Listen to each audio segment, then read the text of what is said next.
最近，台湾新型战机的研发备受世界的关注，但是这次却一反常态，没有丝毫的资料泄露。而经过大量资料以及对台湾目前技术材料的推测，发现了一款应该与台湾新型战机极其相似的机型，这就是苏75。联合航空制造集团公司 CEO 尤里斯柳萨尔说，该机的研制过程非常快，因为采用了先进的全数字化计算机设计和虚拟测试系统，仅略超过1年。不过，俄罗斯工贸部长丹尼斯·曼托罗夫说，工业部门开发新战机概念花费了4年多时间。苏霍伊作为新机的研制主体，声称已经在准备实机测试，意味着原型机可能已经制造或即将开始制造。官方没有给出具体时间表。俄罗斯媒体预计2023年首飞，2026年开始交付。航展上展出的是一架完成度相当高的地面工程测试样机，而不仅仅是一个模型。机身上喷涂了75，内部编号是 T-75。斯柳萨尔确认，该项目的研发是由 UAC 的母公司俄罗斯技术集团自行筹资完成的。起名75就是把苏-57的数字对调，显示它将成为苏-57的补充，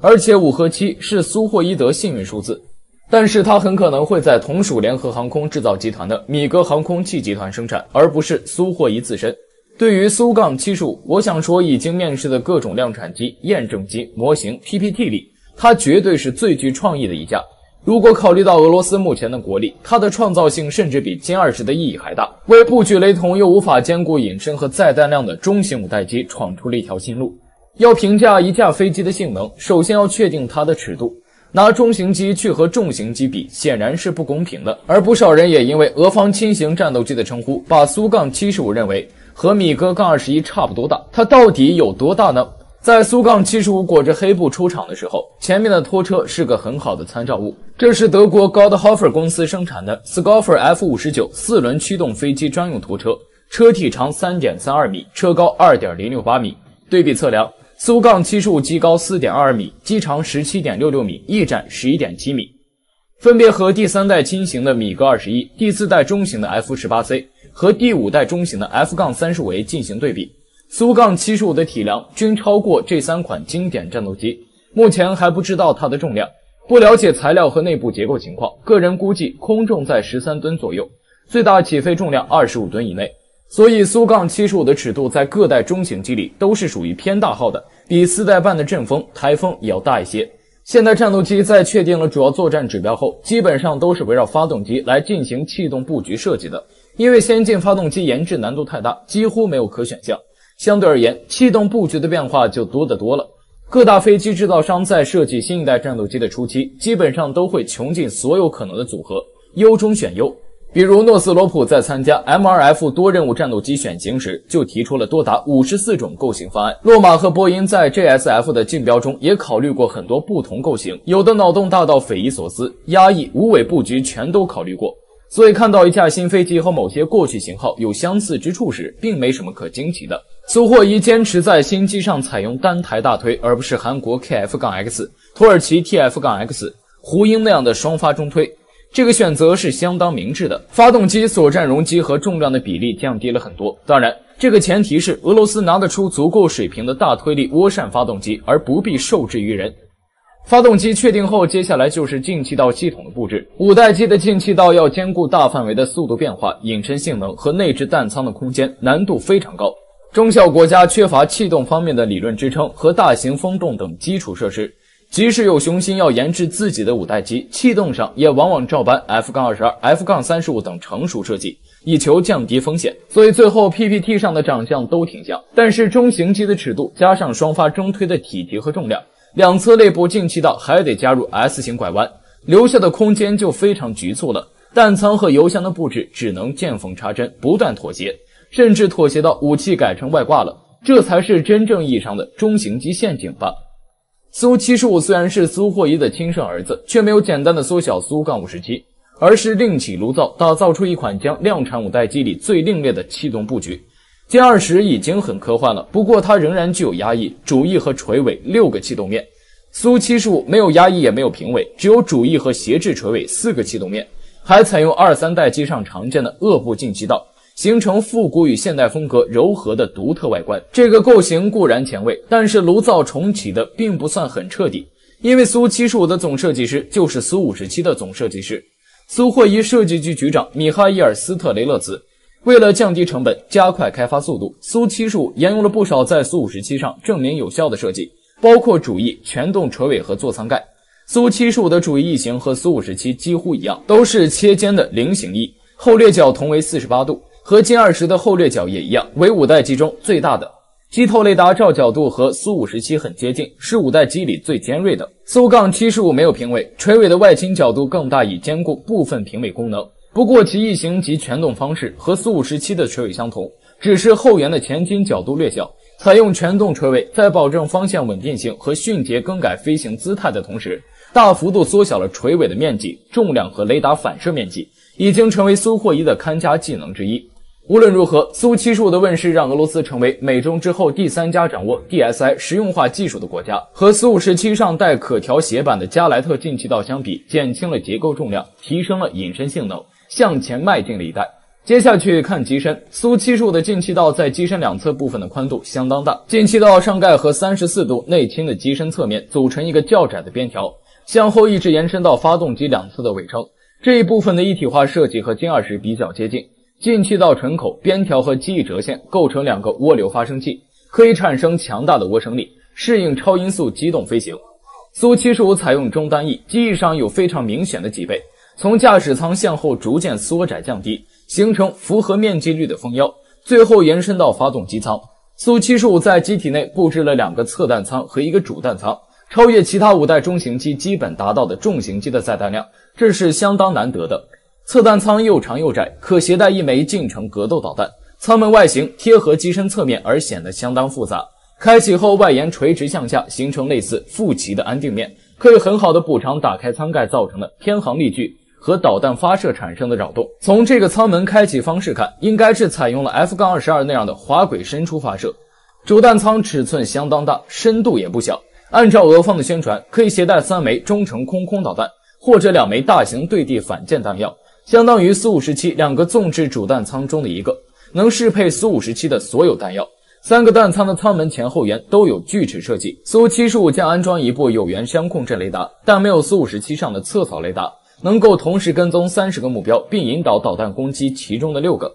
在主翼件的前后缘各有一块区域画有射频辐射标志，显示内部保型安装了大功率的雷达设备或者天线，用于周视警戒或电子对抗。苏75上没发现苏57装备的 101KS-O 型定向红外对抗系统转塔，在起落架前方，进气道两侧各有一个黑色的光学窗口。从苏-57的例子看，应该是 101KS-U 紫外线导弹逼近告警传感器，在尾部可能还有一个。座舱的航电系统比苏-57有所升级，采用单块大面积彩色液晶显示屏，代替了苏57上的2块多功能显示屏，系统集成度更高，两者都装备了衍射屏显，都是中置操纵杆。UAC 介绍苏-75具备高度人工智能，拥有 AI 副驾驶帮助飞行员做出决策。从上面的分析可以看到，苏-75拥有尖锐的机头和进气道前缘，尽量缩小的正面横截面积，大后掠角的主翼，缺乏后向视野的座舱以及后仰角度不大的座椅， 1.8 到2马赫的极速。通过这些特征可以做出一个假设，就是苏-75将偏重于空战，尤其是高速拦截。它的上表面隐身性能明显好于下表面，又配备有红外搜索转塔。一个可行的作战模式就是和苏57类似的，在战区内线低空高速驻航，依靠地面引导和机载红外设备上，是上射拦截敌方包括 F-35 在内的空中目标。次要任务才是利用 EOTS 和主弹舱携带的大型弹药对地攻击。按照俄方的介绍，苏-75航程2800公里，载弹量 7.4 吨，最高过载 8G。而 F-35 为最高速仅为 1.6 马赫，航程相同，载弹量内置 2.58 吨，外挂野兽模式10吨，最高过载 9G，C 型为 7.5G。从表面数据看，两者差距不大。苏-75的指标高得令人生疑，当然，为了市场宣传，这些数据的很多限制条件都没有摆到桌面上来。苏-75最让人吃惊的是它的价格，俄方说单价只要3000万美元，比很多4代机还便宜。实际上这仅仅是用于吸引客户的裸机价格，只包含最基本的机体，可能连发动机都没算进去。众多先进的作战功能都需要客户定制，甚至先投资后才能开发完善。该机的基础设计是高度模块化的，可以按客户需求发展出双座或者无人机构型。俄罗斯媒体估算，一架完整版的苏杠75价格起码要达到6000万美元。不过，对于很多受政治和经济因素买不到 F-35 级别的5代机的潜在客户来说，还是具有一定吸引力的。这些国家例如越南、印度、沙特、阿联酋、阿根廷，引进5代战斗机的主要任务都不是去攻击别人，而是进行国土防御，抵抗周边国家 F-35 一类4、5代机的进攻。有效发现隐身飞机比自身的全向隐身性能更重要。高速截击打了就跑，也是越南这种中小国家面对强敌总结出来的高效作战模式。空中格斗和多用途性都是次要的需求。从这个角度来说，苏霍伊开发这款廉价版中型5代战斗机还是相当有针对性的。抛开市场宣传的话术看，苏杠75的本质，它是一款在气动布局上巧妙构思、充满创意的新作，打破了5代机构型的很多常规，同时还显著提升了俄罗斯战斗机的隐身性能。即使在它身上能看出不少其他飞机的影子，但把这些不同国家不同风格的设计有机的融合，在速度、载弹量、隐身性、造价等各方面取得良好的平衡，还是显示出苏霍伊设计局深厚的功力。不论最终是否能够实现这些指标，也不论它在隐身、航电等方面还存在不少短板，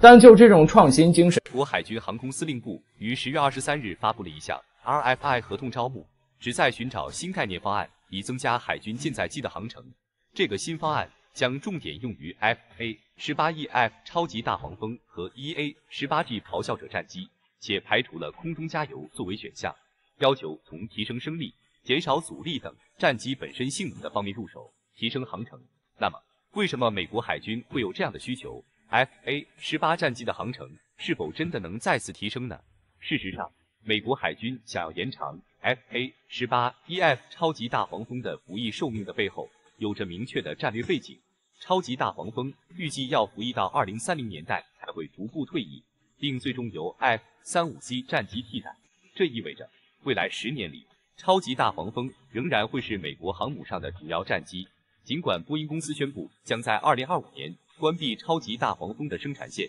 并且当年仅会交付8架全新战机，但通过大规模的改装工作，服役多年的大黄蜂将接受延寿改装，飞行寿命将增加4000小时，并将升级为 Block 3型，与新生产的机型保持一致。而 EA-18G 咆哮者的服役年限预计会更长。波音公司计划继续在圣路易斯安那的生产线上生产这款电子战机，直到2030年。因此，无论是从战机的使用年限，还是从保障未来航母打击群作战能力的角度来看，延长超级大黄蜂和咆哮者的航程显得尤为重要。这项航程延伸方案不仅有助于延长这2款战机的作战能力，也为美国海军航母打击群的持续作战提供了保障。这种情况的出现，实际上是因为美军的技术进步和战略规划超出了预期。10年前，美国海军曾对竞争对手可能推出更强劲的舰载机感到担忧，因此决定大规模采购 F-35C， 并推进第5代舰载机的发展，认为 FA-18 超级大黄蜂即将退役。然而，事实证明，美军过于担心了。超级大黄蜂依然在舰载机领域占据主导地位，俄罗斯海军的米格 29K 无法与之匹敌。自1999年开始服役以来，超级大黄蜂经历了多次升级，目前主要使用的是 Block 3型。相比于早期的 Block 2型号， Block 3型在多个方面的改进使其仍处于全球领先水平。要理解这一现象的原因，我们可以从一个简单的问题入手。与 F-35和 F-22 系列相比，上一代战机如 FA-18 和 F-16的最大短板是什么？答案显然是隐身能力。尽管如此，超级大黄蜂凭借持续的更新，依旧保持了强劲的性能。美国的军工厂商不断对其航电系统、武器系统进行增强，确保了超级大黄蜂在多个领域的领先地位。而与俄罗斯战机的性能差距相比，美国的航发技术更是保障了老旧战机的机动性，使得超级大黄蜂在问世20年后仍能保持竞争力。以超级大黄蜂搭载的 F-414 GE400 发动机为例，这款发动机采用了轴流式压缩机和环形燃烧式设计。轴流式压缩机能够处理更高流量的进气，提高发动机效率，并减少噪音和震动。环形燃烧式提高了燃烧效率，保证了燃料与空气充分混合，从而提供了更强的推力。F-414 GE400 的推重比达到了9，一、最大加力推力可达到98吨，超级大黄蜂作为双发战机，总推力接近20吨，这使得它在动力性能上得到了极大的保障。与米格 29K 战机使用的 R33型发动机相比，尽管这款发动机在设计上融入了一些创新技术，俄罗斯的航空发动机技术仍未能达到与美国超级大黄蜂相媲美的水平。R33型发动机在最大加力推力下只能提供约2吨的推力，推重比也仅为7:9:1，这与超级大黄蜂搭载的 F414GE400 发动机相比差距显著，后者的推重比高达9:1，推力接近10吨。即使米格 29K 配备了2台发动机，其总推力依然不及超级大黄蜂的一半，这使得米格 29K 在动力上无法与超级大黄蜂竞争。除此之外，俄罗斯海军的库兹涅佐夫号航母的状况也是米格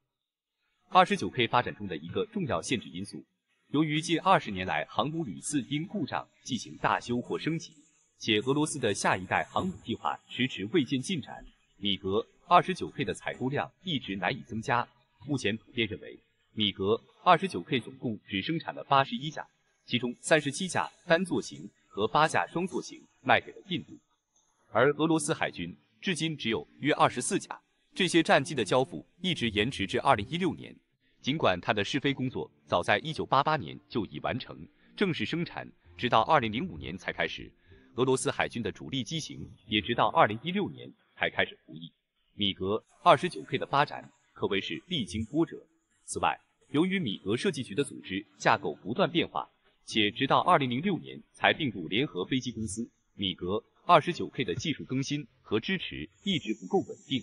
这种技术上的滞后，使得米格 29K 与超级大黄蜂之间的差距逐渐拉大，尤其是在发动机和机载系统的持续改进方面，米格 29K 显得力不从心。米格 29K 无法像苏57那样获得与其同级别的资源支持，而超级大黄蜂的航电系统则得到了多次升级，体现了技术上的明显差距。特别是到了 Block 3型后，超级大黄蜂的座舱显示系统发生了显著变化，采用了单块大尺寸触摸屏，取代了原有的多个传统显示器。飞行员可以根据任务需要和个人偏好自定义屏幕显示内容。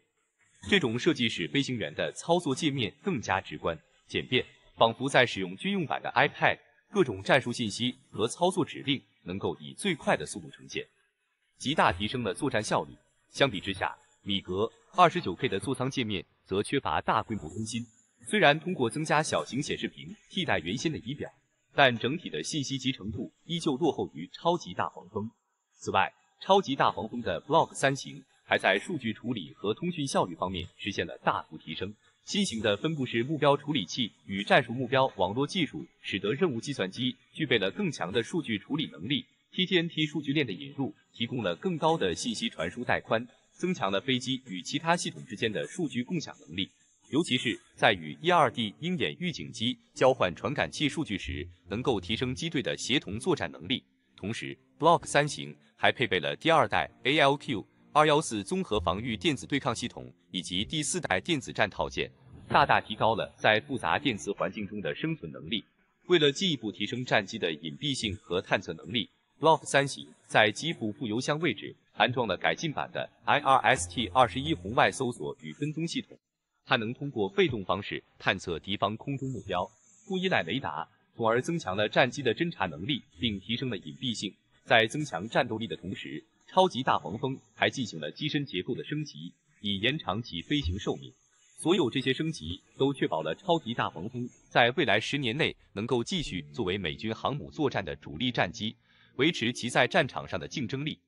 这种机身结构的升级并非所有国家都能够实现，正是美国航空工业深厚的研发经验，使得军用战机能够进行全面的结构检测与评估。在对战机进行全方位检查时，通常会使用先进的无损检测技术，如超声波探伤、X 射线探伤和涡流检测等，来评估机身、梁架等关键部件的老化状况。仅仅知道哪里出现了损耗还不够，战机还需进行应力分析与测试。所谓应力，是指物体在受到外部力量作用时，内部各部分产生的相互作用力。例如，通过模拟战机在飞行过程中各部件所承受的负荷，来建立一个数字模型，准确反映机身各部位的应力状态，为后期的机身结构修改提供理论依据。完成这些工作后，才能确定哪些部位易受损，哪些部位在战机服役过程中承受的应力最大。根据这些数据，是否需要使用新型合金材料或更换为其他复合材料也得以确认。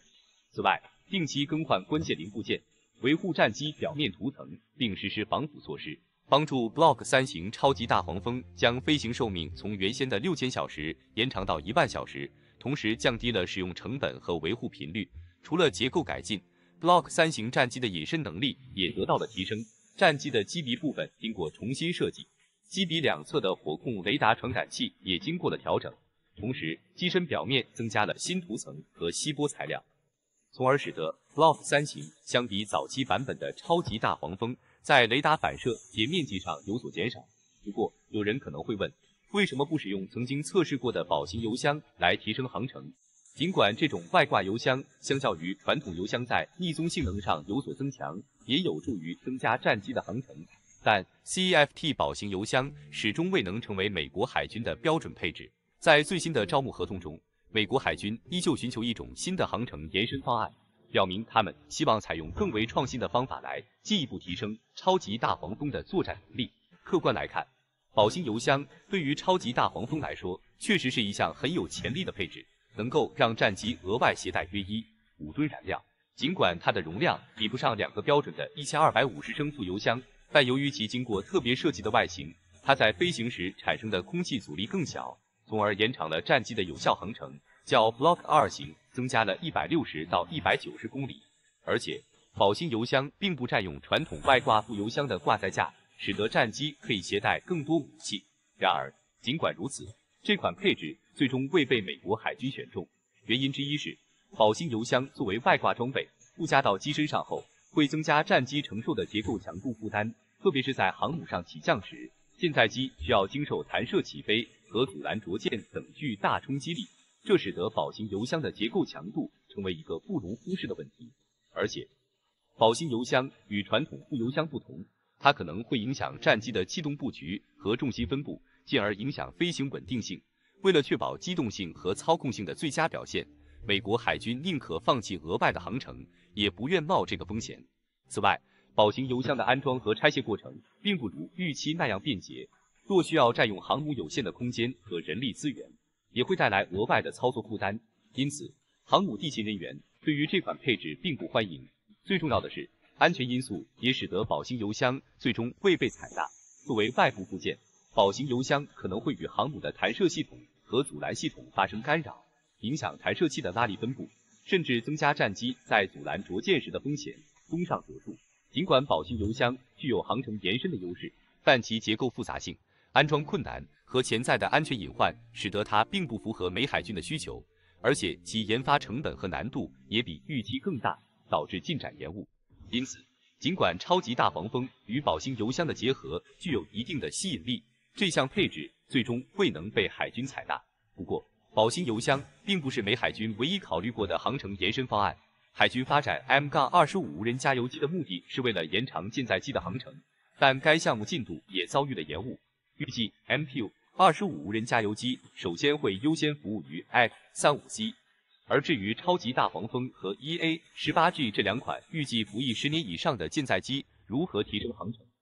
目前依然是美海军的一大挑战。好了，本期内容到此结束。对于这些信息，我们非常欢迎大家在评论区分享你们的看法和讨论。